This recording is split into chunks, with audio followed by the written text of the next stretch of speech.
है ये। और स्टार्ट करते ही इसमें गियर में ना आवाज़ आती है इस टाइप की। ये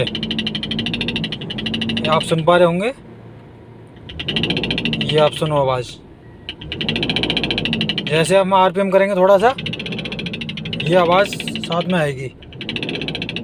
तो एक्चुअली है क्या ये आवाज़, हम आपको डायग्नोस करके और नेक्स्ट वीडियो में दिखाएंगे।